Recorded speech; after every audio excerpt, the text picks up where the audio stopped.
అందరికి రీసెంట్ గా అమ్మమ్మ వచ్చినుండే. అమ్మమ్మ వచ్చిందంటే జొన్న రొట్టెలు చేపించుకుందామని ఫిక్స్ అయిపోయినా. బికాస్ తాత అమ్మమ్మని చాలా మెచ్చుకుంటాడంట. నేను చేసే జొన్న రొట్టెలు తాతకి చాలా ఇష్టం అని చెప్తుంది.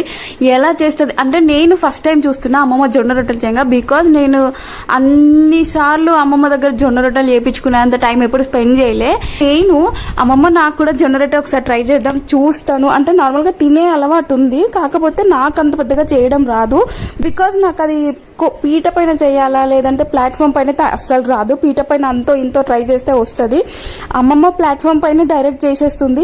అసలు వీళ్ళకి ఎన్ని అలవాట్లు ఉంటాయో కదా, వెనకడొచ్చిన అలవాట్లు. అసలు అమ్మమ్మ చేసిన జొన్న రొట్టెలకి తాత ఒక్కడే ఫిదా కాదు, నేను కూడా ఫిదా అయిపోయా. అంత సన్నగా చాలా బాగుండే. అసలు నాకు ఇవి జొన్న రొట్టెలు నాన్ వెజ్ లో కంటే వెజ్ లోకి చాలా నచ్చాయి. బికాస్ నాకెందుకు నాన్ వెజ్ కి అంత పెద్ద నచ్చలే.